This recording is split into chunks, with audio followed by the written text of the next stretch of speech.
Bismillahirrahmanirrahim. Assalamualaikum warahmatullahi wabarakatuh. Alhamdulillahi rabbil alamin. Wassalatu wassalamu ala rasulillahil amin. Sayyidina Muhammadin wa ala alihi wa sahbihi wa dhurriyyatihi wa ummatihi ila yaumiddin wa ba'd. Saudara-saudariku, saya Adi Hidayat kembali menyapa dan mohon izin mendoakan kita semua. Semoga senantiasa dirahmati, dilindungi, dan disehatkan oleh Allah Subhanahu wa taala. Dan lebih daripada itu, semoga kita pula dibimbing oleh Allah Subhanahu wa taala untuk dapat menata seluruh aktivitas kita sehingga lebih baik, lebih mulia, bernilai ibadah dibandingkan dengan hari-hari yang telah kita lalui. Belakangan ini kita diramaikan dengan informasi yang banyak viral, baik di media sosial ataupun juga di media-media cetak, elektronik, bahkan di televisi. Pemberitaan seputar Bahai yang diawali dengan pernyataan Menteri Agama Republik Indonesia pada tanggal 26 Maret ya. Yang ini memang juga diunggah di akunnya Bahai Indonesia. Jadi kalau kita buka ini Bahai Indonesia, di sini ada tulisan ya, Agama Bahai rayakan Nauruz bersama Menteri Agama RI Yakut Khalil Qomas ya. Dan 16.000 kali ditonton saat kita lihat sekarang, dan 4 bulan lalu ya, kalau kita teliti kembali datanya 4 bulan lalu itu di sini 26 Maret 2021 ya. Jadi ini disampaikan 26 Maret 2021 dan kita sudah juga banyak menyimak, mendengar pernyataannya, dan menariknya ramai lagi ya, jadi perbincangan, jadi bahan diskusi, bahan kajian di waktu-waktu kita saat ini. Bagaimana kita bisa mempelajari, memandang, dan menyikapi hal dimaksud. Dalam konteks inilah kita berjumpa untuk sedikit banyak kita belajar, dan tujuan dari pembelajaran ini bagaimana kita bisa menimbang segala informasi yang kita bisa dapatkan dari sudut pandang Islam sebagai umat Islam tentunya. Kemudian bagaimana dengan itu semua kita bisa menjaga akidah dan syariat keislaman kita sehingga kita bisa pertahankan sampai kita kembali kepada Allah Subhanahu wa taala. Dari sini saya akan mencoba untuk menggali dari 3 ya, cara pandang utama. Yang pertama tentang sejarah Bahai itu, sehingga dari pendekatan sejarah ini kita bisa mengerti, oh ini loh gitu ya, pemikiran Bahai itu seperti ini ya, aliran Bahai itu demikian. Nanti dari sisi sejarah ini kita bisa melihat dari sudut pandang Islam ya, bagaimana Islam menilai, apakah dipandang oleh Islam ini punya nilai-nilai kebaikan, apakah dipandang oleh Islam sebagai sesuatu yang menyimpang dari sudut pandang Islam, kan? Lalu bagaimana menyikapi ini dalam kehidupan. Dan terakhir yang ketiga tentunya kita juga akan melihat bagaimana terkait dengan pandangan di negara ya. Dalam konteks ini nanti ada keputusan Presiden Republik Indonesia yang juga menyantumkan atau terkait berkelindan dengan Bahai ya. Kita akan lihat nanti bagian-bagiannya. Izin saya masuki terkait aspek sejarah dulu. Sebelum kita membahas lebih jauh, saya ingin mengingatkan kita dalam ranah ini tidak kita gunakan untuk mencela, ya, berselisih atau berkata-kata yang tidak pantas. Kita berargumentasi ilmiah, menempatkan sesuatu sesuai dengan porsinya, berikan penilaian yang wajar, dan di situ kita bersikap dengan cara yang benar. Ya, dalam pendekatan sejarah kita bisa lihat dan berbagai referensi akan menuju kepada titik yang serupa. Jadi Anda mau baca dari sudut pandang manapun akan ditemukan fakta sejarah ini. Bahwa di awal abad atau sekitaran abad 19, kalau kita berikan interval waktunya sekitar tahun 1819 sampai dengan tahun 1850 kurang lebih ya. Nah ini. Di Persia yang kita kenal sekarang, khususnya wilayah Iran, kan, berkembang faham Syiah. Sampai dengan kini kita dapati juga ya, mazhab resmi di Iran itu Syiah, dan aliran utamanya di antara sekian sekte yang berkembang di Syiah ya, nanti misalnya ada aliran Zaidiyah, Ismailiyah, Itsna Asyariyah, dan yang lain-lainnya. Nah ini yang berkembang bahkan sampai dengan kini, yaitu aliran Syiah Itsna Asyariyah dan Itsna Asyariyah. Ya, Asyariyah. Atau dikenal dengan aliran Syiah 12 imam, ya. Itsna Asyariyah itu kan 12, ya, Itsna Asyar. Ya, 12 imam yang meyakini bahwa ada imam-imam setelah Rasulullah SAW yang dipilih untuk membimbing umat manusia pada satu konsepsi yang mereka yakini.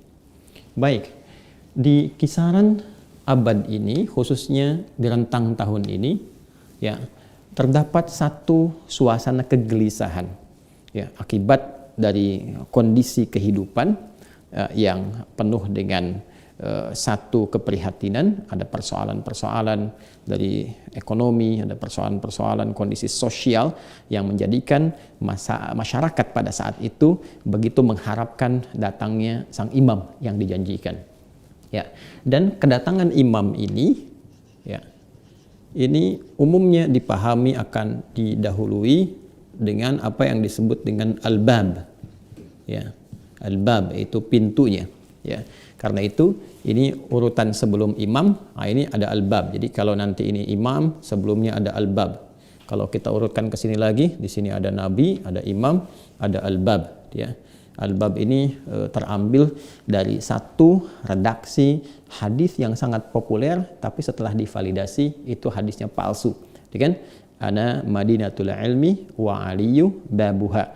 Ya, diklaim bahwa Nabi pernah mengatakan, saya adalah kota atau pusat pengetahuan, sedangkan Ali adalah pintunya, al-bab. Sekali lagi, hadis ini sangat populer, tapi setelah divalidasi hadisnya, riwayatnya apa? Palsu. Baik, maka dari kata al-bab ini, ya, pintu pembuka, ya, untuk imam, pintu pembuka untuk pengetahuan selanjutnya. Muncullah sosok di rentang waktu itu seorang bernama Mirza, ya, ini gelarnya, namanya Ali, ya, Muhammad, ya, Ali Muhammad Syirazi, Ali Muhammad Syirazi, yang mendeklarasikan diri sebagai al-bab yang dimaksudkan. Jadi yang bersangkutan mengatakan, sayalah al-bab, pintu pembuka untuk kedatangan imam, solusi dari kegelisahan yang dirasakan oleh masyarakat pada saat itu. Bahkan belakangan yang bersangkutan bukan hanya mengklaim sebagai al-bab, tapi juga mengklaim diri sebagai nabi. Ya, mengklaim diri sebagai nabi dan mengatakan menerima kitab suci yang disebut dengan Al-Bayan namanya. Ya, nah ini poinnya. Ya, yang dikenal dengan nama apa? Al-Bayan. Ya, jadi mengklaim sebagai nabi dikenal dengan nama Al-Bayan. Nah, ini justru menimbulkan gejolak baru. Ya, yang tadinya sudah gelisah, resah, muncul gejolak, ya, karena memang ada juga orang-orang yang mengikutinya, meyakini, mengikuti dan sebagainya, sehingga pemerintah pada saat itu mengambil tindakan tegas dengan menangkap yang bersangkutan. Ya, ini ditangkap. Nah, ini memang satu yang wajar, ya, hal-hal yang bisa menimbulkan gejolak, ya, apalagi yang tidak jelas dan sebagainya. Nah, ini juga bertentangan konsepsi ini dengan apa yang telah dipahami di Persia atau di Iran pada masa itu, sehingga ini diamankan, ditangkap, dan pengikut-pengikut setianya, terutama tokoh-tokohnya, ya, itu kemudian mengadakan pertemuan pada tahun 1848, ya, di satu distrik namanya Badashit, ya, Badashit. Nah, jadi mereka bertemu, berkumpul untuk merundingkan, ya, apa sikap yang diambil kemudian setelah ditangkapnya Ali Muhammad Syirazi ini yang memproklamirkan dirinya di Isfahan, ya, di Isfahan pada saat itu sebagai seorang nabi dengan kitabnya Al-Bayan dan sudah melampaui klaimnya sebagai Al-Bab. Maka berkumpullah kemudian di Badashit beberapa tokoh-tokoh utama, ya, murid-murid atau pengikut Ali Muhammad Syirazi ini, yang diantara yang berkumpul pada saat itu adalah yang bernama, ya, gelarnya juga Mirza, ya, Husain, ya, Ali Al-Mazarandani. ya. Jadi nanti ada Mula Hussein Bashur yang mengatakan dirinya dengan Babul Bab, ya, dan diantara tokoh pentingnya supaya kita agak cepat juga ada Mirza Hussein Ali Al-Mazarandani, ya, yang kelak juga menyebut dirinya dengan Al-Baha, ya. Jadi ini kalau yang ini Al-Bab, maka yang ini mengklaim atau menyebut dirinya dengan apa? Al-Baha, ya, Al-Baha. Nah, dalam pertemuan ini mereka sepakat, ya, sepakat untuk memproklamirkan berdirinya satu doktrin ajaran baru, ya, satu doktrin agama baru yang menghapuskan syariat Islam yang berlaku pada saat itu, ya, syariat Islam dengan pemahaman Syiah Itsna Asyariyah itu, ya, pemahaman Syiah, saya katakan pemahaman karena konsepsinya dari sini, ya. Kemudian mereka mengatakan terhapus syariat itu, ya, dengan datangnya agama baru ini mereka namakan dengan Babiyah, Al-Babiyah. Asalnya ini, ya, Al-Babiyah. Itu. Kemudian berjalan waktu, ya, setelah klaim ini, maka ini dieksekusi kemudian Ali Muhammad Syirazi ini, ya, Al-Bab ini kemudian dieksekusi. Al-Babiyah ini pengikutnya Bab, ya, jadi pengikutnya Bab, jadi mengikut konsepsi ini ke sini, ya, ke Al-Bab, yaitu ke Ali Muhammad Syirazi. Setelah itulah kemudian, ya, pemerintahan Iran, ya, dalam konteks ini Persia, mengeksekusi ini Ali Muhammad Syirazi ini pada tanggal 9 Juli, ya, tahun 1850. Makanya kita membuat rentang 1819 sampai 1850, ya. Nah, ini pada tanggal 9 Juli 1850 maka dieksekusilah kemudian, ya, Ali Muhammad Syirazi yang mengklaim dirinya sebagai Al-Bab, bahkan seorang nabi dengan kitabnya Al-Bayan, dan kemudian sampai dengan meninggal dimakamkan di Gunung Karmel, ya. Nah, ini yang kita penting ketahui, ya, awal-awal ini. Nah, lalu setelah ini dieksekusi, menariknya teman-teman sekalian, ini Mirza Hussein Ali Al-Mazarandani yang mengatakan dirinya Al-Baha ini juga mengklaim diri kemudian setelah itu sebagai nabi, pengganti dari ini Ali Muhammad Syirazi, ya. Dia mengklaim, ya, lalu membuat sebuah doktrin juga baru, gitu, ya, dari situ yang doktrin ini menghapuskan ajaran-ajaran sebelumnya, yaitu Babiyah, ya. Jadi ini doktrin Babiyah ini kan dipakai kemudian dengan cara yang sama metodologinya oleh Mirza Hussein Ali Al-Mazarandani, ya. Al-Bab kan punya keyakinan bahwa setiap nabi-nabi itu membawa risalah sesuai dengan umatnya, kemudian dia mengklaim dirinya sebagai nabi di masa dia pada saat itu, lalu dihapuskanlah ajaran-ajaran sebelumnya, syariat sebelumnya dengan datangnya dia. Maka ini Mirza Hussein Ali Al-Mazarandani pun melakukan hal yang sama dengan metodologi yang sama. Dia mengklaim diri kemudian sebagai seorang nabi, ya. Kemudian yang paling menarik, dia gunakan metodologi yang sama dengan Ali Muhammad Syirazi, bahwa Al-Babiyah pun yang sebelumnya pun terhapus dengan kedatangan dia, ya. Maka dimulailah konsepsi kemudian ajaran Mirza Hussein Ali Al-Mazarandani ini yang menyebut dirinya dengan Al-Baha dan menamakan ini sebagai Bahaiyah, ya, Al-Bahaiyah. Iya. Nah, ini kan kita tuliskan dalam bahasa Arabnya Bahaiyah, ya. Yang para pengikutnya disebut dengan nama Bahai, ya. Bahai ini asalnya, kemudian muncul kata Bahai. Nah, ya, dari Bahai, ya, pengikutnya disebut apa? Bahai, kan? Nah, teman-teman sekalian, di sini ketika ia membuat doktrin, maka ia mencoba merumuskan sesuai dengan pemahaman dan misi yang dia bawa, gitu kan. Lalu dia mengumpulkan, ya, mencampur adukan, ini yang dari Islam, ini yang dari Buddha, ini yang dari Hindu, ya, ini yang dari Kristen. Kalau dalam konteks kekinian digabungkan berbagai keyakinan-keyakinan yang ada di muka bumi ini, terlepas dari klaim kebenarannya, maka dikonsepsikan menjadi satu bagian ajaran yang ini yang dikenal dengan nama Bahaiyah, Bahai.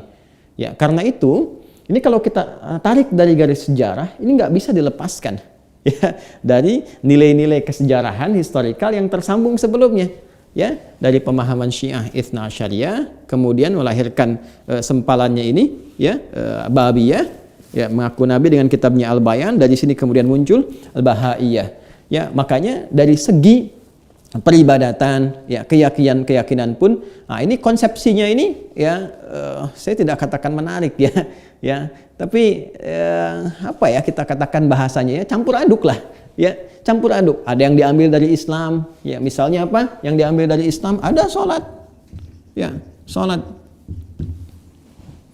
Bagaimana cara sholatnya? Ya cara sholatnya cukup ditunaikan 3 waktu saja dalam sehari. 3 waktu ini setiap waktunya 3 rakaat, ya pagi, siang, sore, ya sholatnya 3 rakaat, ya yang dari pagi, kemudian siang, kemudian sore, gitu kan? Yang kalau kita gabungkan jadi 9, ya setiap pagi, siang, sore. Belakangan ada yang 1, gitu kan? Kemudian juga dia mengklaim ada juga puasa, ya yang dilakukan. Puasa itu hanya dilakukan dari kalangan usia 21 sampai 42 tahun. Nah, kan? Kalau sudah melewati ini, sudah nggak ada kewajibannya lagi. Kan? Puasa ini dilakukan selama 19 hari. Dari tanggal 2 sampai dengan 20 Maret. Nah, ya, setelah itu, berhari raya itu yang kemudian viral. Dan videonya mengungkapkan itu ya, Nauruz itu. Ya. Nah ini puasanya. Ini sholat juga. Persoalan juga, nggak ada sholat berjamaah, sholatnya sendiri-sendiri. Jadi diambil doktrin sholatnya, tapi dirubah kemudian isinya, ya, disesuaikan dengan kepentingannya, konsepsi pribadinya, kemudian jadikan 3 rakaat pagi, siang, sore, nggak ada berjamaah. Yang berjamaah itu sholat jenazah saja. Ya, menariknya kiblatnya pun itu bukan ke Ka'bah, bukan ke Mekah. Ya, atau bahkan ke tempat-tempat misalnya Ibrahimiyah itu agama-agama yang diklaim satu jurusan, satu jalur ke Nabi Ibrahim alaihissalam, sekalipun nanti ya dari ini ada perbedaan pandangan tentang kebenaran atau otentisitasnya. Ya, misalnya ya untuk umat Islam sudah pasti ya menghadap ke arah Ka'bah, ya kiblatnya sebagai kiblat. Nanti ada sebagian misalnya menghadap ke yang di Baitul Maqdis misalnya ya ada untuk orang-orang Yahudi di dinding ratapan misalnya, ya orang Kristen punya sendiri. Nah ini juga dibikin-bikin. Nah, kalau ini menghadapnya nanti ke Haifa, ya bahkan nanti hajinya berubah menjadi ziarah ke makamnya Al-Baha ini, ya jadi Husain Ali Al-Mazarandani datang ke sana dengan 18 pemimpin, yaitu ziarahnya ke sana, kiblatnya ke sana. Jadi ini yang kenapa saya uraikan poin-poin ini untuk menjadi penting menjadi kajian kita, supaya kita tidak melepaskan dari akar sejarah ini untuk menimbang dari sudut pandang keislaman. Ya, jadi jelas dari sini ada bagian-bagian yang diambil dari syariat atau tata cara ibadah Islam yang kemudian ya direkonstruksi kembali, ya diolah kembali, atau mungkin dalam bahasa kitanya kita bisa katakan diselewengkan. Ya, artinya diganti gitu kan, direduksi nilainya, diarahkan menjadi konsepsi sendiri, tapi kita sebagai muslim akan merasa keberatan karena apa? Karena ajaran yang diambil ini pada mulanya adalah ajaran-ajaran yang dipraktekkan oleh umat Islam, kemudian diambil, dikonsepsi lagi, dipraktekkan dengan keyakinan yang dibuat oleh pembuatnya. Nah, ini jadi persoalan. Ya, apa persoalannya? Anda bisa bayangkan kalau itu dibawa ke tempat misalnya populasi muslim seperti Indonesia yang besar, banyak orang Islam ya, kan? Yang juga di sana tidak semua orang dalam posisi orang Islam yang memahami tentang ilmu keislaman dengan baik. Ada masyarakat yang awam, ada yang masih harus dididik dan sebagainya, kan? Ketika melihat ini kok sholatnya cuma 3 waktu, dengan dialog-dialog yang ada, dengan bahasa-bahasa juga yang kadang-kadang mohon maaf sekali ya, halus ya, seakan baik, seakan seperti benar, padahal dalam tinjauan syariat Islam itu bisa dikatakan menyimpang. Jelas ya? Nah, ini sebagian dari persoalan tata cara ibadah. Saya belum bicara tentang keyakinan yang bahkan dari sisi keyakinannya nanti menjadikan dan mengangkat status bab ini sebagai Tuhan. Ya. Ini ada ajaran yang sangat spesifik yang mesti hati-hati ya bagi kita umat Islam untuk bisa memahaminya dengan baik, yaitu dia semacam ada penyatuan gitu kan antara al-bab dengan Tuhan, bahwa Tuhan itu nanti bukan secara fisik jasmani tapi secara materi menyatu dalam dirinya sehingga ada klaim ketuhanan pada dirinya. Ini yang paling berbahaya. Ya, dan ini sebetulnya juga bisa dikaitkan dengan aspek sejarah yang lebih panjang lagi. Aspek sejarah yang sangat panjang ya, ketika ada satu sosok Yahudi yang sangat luar biasa menghadirkan fitnah kubra ya pada masa itu. Nanti kalau kita sudah ngaji ke era kenabian Nabi Muhammad SAW dan setelah itu ya era kekhalifahan, nanti kita akan temukan ada satu sosok dari kalangan Yahudi, Abdullah bin Saba namanya ya, nanti yang menghadirkan fitnah kubra yang salah satunya adalah membuat masyarakat mengkultuskan sahabat Ali bin Abi Thalib, bahkan mengangkat derajat statusnya kepada derajat ketuhanan. Nah, ini yang nggak jauh berbeda nanti muncul di sini, sehingga ada juga yang menduga bahwa aliran ini ada campur tangan ya dari kalangan-kalangan umat Yahudi, atau ada yang menyebutnya sebagai bagian irisan dari Yahudi karena ada kemiripan-kemiripan ya. Irisan itu kalau Anda satukan begini lingkaran, tengah-tengahnya itu ya, itu ketemu ya, jadi antara Yahudi, kemudian di sini ada Syiah, di tengah-tengahnya ya Bahaiyah gitu ya. Nah, ini dari sudut pandang sejarah. Saya ingin kembalikan teman-teman sekalian. Jadi dari pendekatan ini, kesejarahan yang sudah kita ketahui secara ringkas tentunya ya, secara ringkas. Nah, ini kemudian menyebar paham ini ya dengan konsepsi yang tadi telah dibangun dan dengan macam-macam nanti ya doktrinnya. Bukan hanya ini, nanti ada doktrin misalnya kesetaraan antara laki-laki dengan perempuan. Ini unik juga itu ya. Dari mana doktrin-doktrin semacam ini yang kelak kita temukan? Yang sekarang ini itu kan yang sering dibawa kampanyenya ya oleh orang-orang yang membawa bendera pluralisme ya kan, liberalisme ya, dari kesetaraan gender, menganggap semua agama sama, menuju pada Tuhan yang sama, cuman caranya beda-beda. Enggak jauh beda dengan ini ya, enggak jauh beda gitu ya. Nah, cuman mungkin ini lebih spesifik kepada konsepsinya, kalau itu lebih kepada bawa cuma pemikiran-pemikiran seperti itu saja.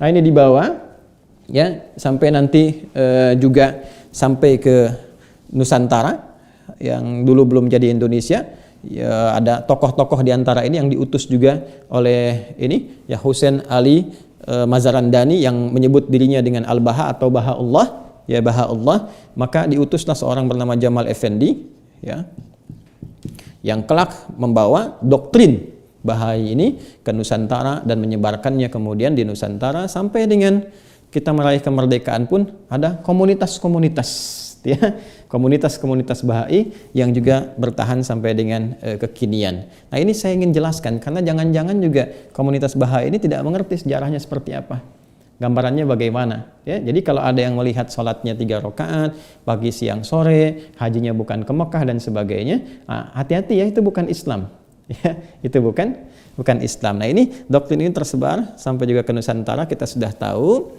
Nah, dari sini kemudian juga yang paling menarik, ini mewariskan kepada anak, cucu dan pengikutnya ya, untuk menjaga paham atau doktrin yang telah dibuat, dan diantara penjagaannya dengan menuliskan ya satu tulisan-tulisan yang dihimpun yang kelak kemudian menjadi kitab yang disucikan ya, yang disebut dengan kitab Al-Aqdas namanya. Ini saya tunjukkan pada teman-teman diantaranya. Nah, ini dia kitab Al-Aqdas ya. Nah, ini saya coba download, kemudian dikumpulkan, dan saya sudah melihat ya, melihat isinya yang sudah paham lah kalau kita sudah tahu seperti apa gambarannya. Nah, ini teman-teman sekalian tentang sejarah ini yang memberikan gambaran konsepsi ini kepada kita. Lalu bagaimana syariat Islam menilainya?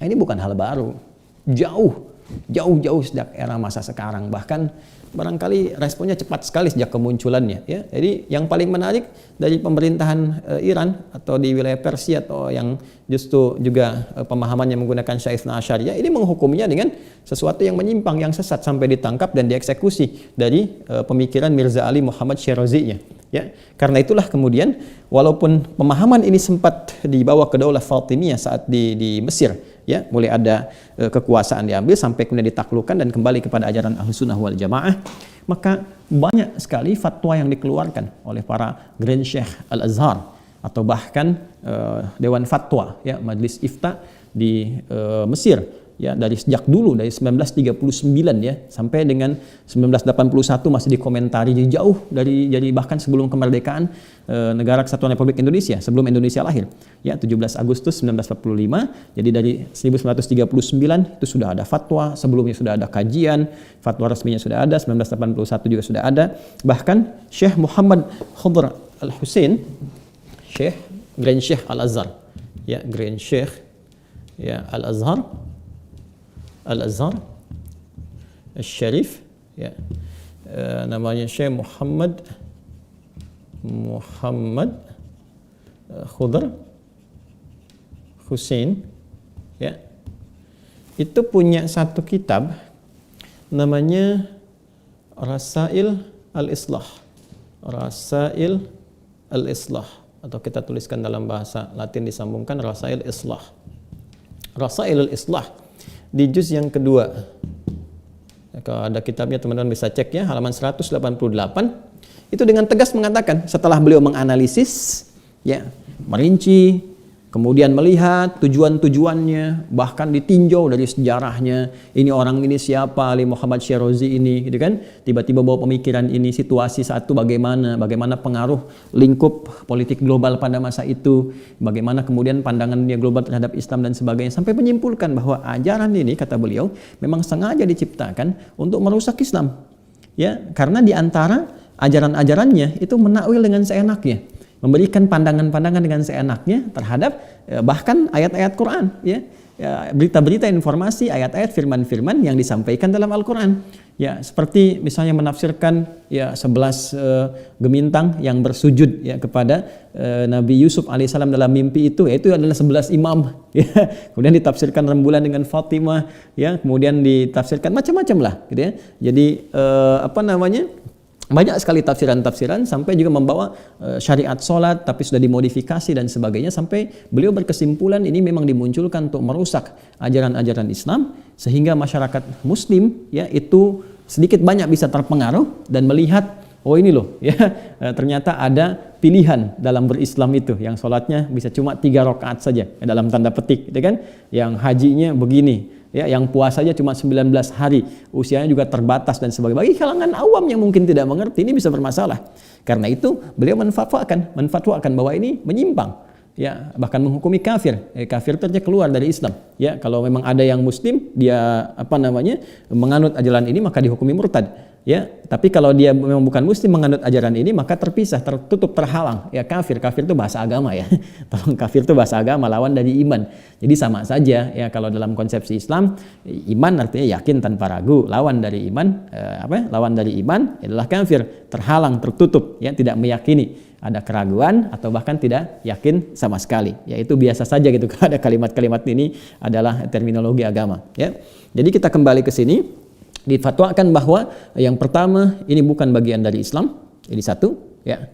Yang kedua tentunya ada nilai-nilai keberatan ya dari nilai-nilai keislaman yang dibawa, dikonsepsikan di dalamnya, sehingga mengesankan seakan-akan terlihat bagi kalangan awam ini seperti ada ajaran yang memiliki kesamaan dengan Islam.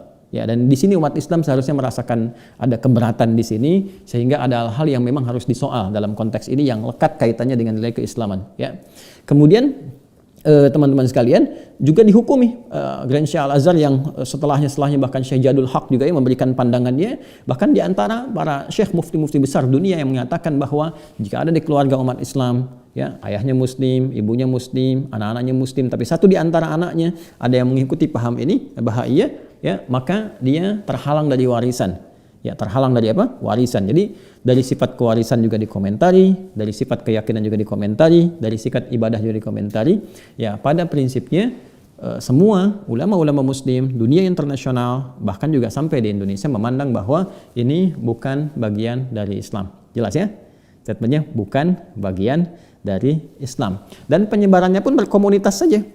Ya, berkomunitas. Jadi ini hanya konsepsi, doktrin saja, doktrin yang dikumpulkan jadi konsepsi, jadi komunitas di setiap tempat. Ya, komunitas.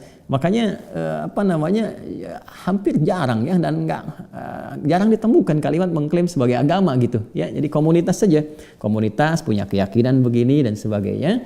Karena itu di Indonesia sendiri, saya kembali kepada kebagian ketiga ya. Satu dari segi sejarah, dua pandangan syariat Islam, ketiga dalam konteks kehidupan berbangsa bernegara. Ya, di negara Kesatuan Republik Indonesia sendiri, ya, pada saat masa Presiden Kiai Haji Abdurrahman Wahid atau dikenal dengan Gus Dur, yang membatalkan ya keputusan Presiden nomor 264 tahun 1962 dengan lahirnya keputusan Presiden Indonesia nomor 69 tahun 2000. Jadi nanti Anda bisa download juga ya Kepres keputusan Presiden nomor 69 tahun 2000 ya, yang membatalkan keputusan Presiden nomor 264 tahun 1962.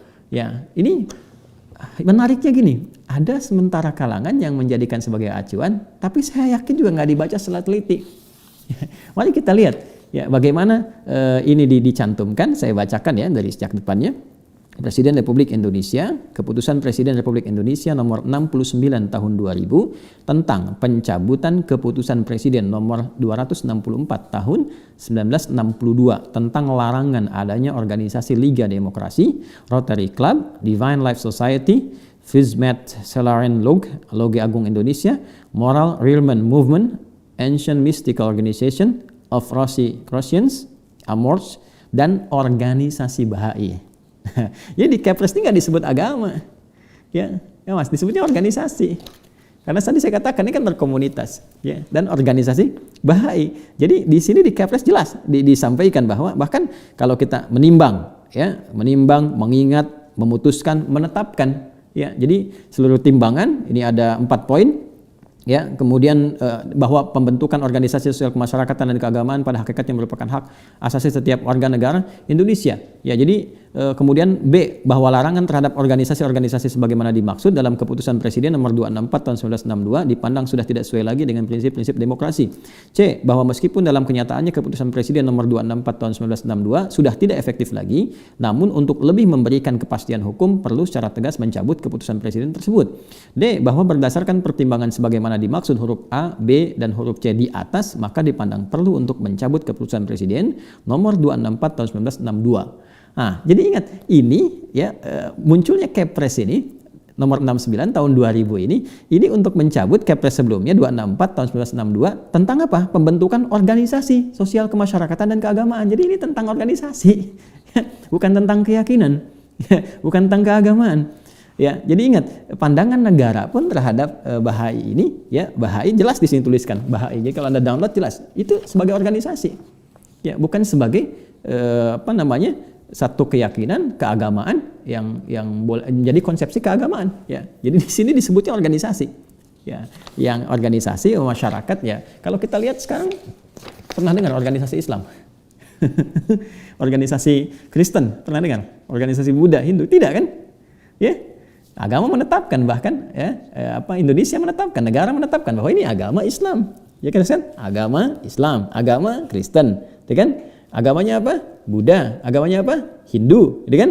Ya, Katolik, Konghucu, jelas kan? Ya, Anda pernah dengar kata organisasi Islam kan? Tidak. Mungkin ormas ada, ormas Nahdlatul Ulama, ormas Islam, ya kan? Ormas keagamaan, ya kan? Kemudian ada ormas apa lagi? Ormas Muhammadiyah, ya kan? Ormas Persis, Dewan Dakwah Indonesia dan sebagainya. Jadi yang terkait dengan ini, teman-teman sekalian, ini pemerintah ya pada saat itu negara memandang sebagai organisasi. Artinya kumpulan masyarakat yang mengumpul dan sebagainya, sedangkan doktrinnya itu diserahkan ya kepada pandangan nilai syariat keagamaan kita. Jadi kalau saya mohon izin ya, kalau boleh menyampaikan satu hal barangkali izin rembuk kepada kita umat Islam khususnya, maka mesti belajar kembali ya tentang perjalanan sejarah. Nah, sejarah itu penting untuk dilihat sehingga dari sejarah itu kita bisa bercermin untuk menatap masa depan atau minimal situasi-situasi terkini yang sedang kita hadapi. Kita bisa melihat ya, oh ini sumbernya dari mana sih? Apakah benar Islam atau hanya dibuat ya untuk memecah konsentrasi umat Islam, ya kan? Atau hanya untuk misalnya ya taruhlah membuat orang-orang Islam tidak serius dalam agama dan sebagainya. Tapi secara akidah ini penting. Ya baik kita umat Islam untuk bisa mempelajari kembali, tapi bukan landasan untuk kita bersikap anarkis. Ya mencari misalnya ini kemudian dipersekusi atau tidak, itu tidak dibenarkan. Kita membahas ini hanya untuk mengetahui sejarahnya seperti ini bukan bagian dari Islam, ya ini di luar Islam, ya tapi konsepsi ini dipandang oleh negara pun sebagai komunitas, sebagai organisasi. Gitu ya. Nah, karena itu saya sebetulnya ingin lebih memberikan satu anjuran kepada semua pihak ya, bahwa dalam situasi saat ini kita masih menghadapi pandemi COVID-19. Ya lebih baik kita konsentrasi lah pada titik terang yang sedang kita hadapi, bersinergi. Ya tidak perlu setiap kita dengan status apapun ya, baik sebagai masyarakat, apalagi misalnya di pejabat ya, baik di diplomasi, birokrasi ataupun yang lainnya, memberikan statement-statement yang kiranya bisa memicu kegelisahan, kegaduhan atau hal-hal yang tidak kita harapkan.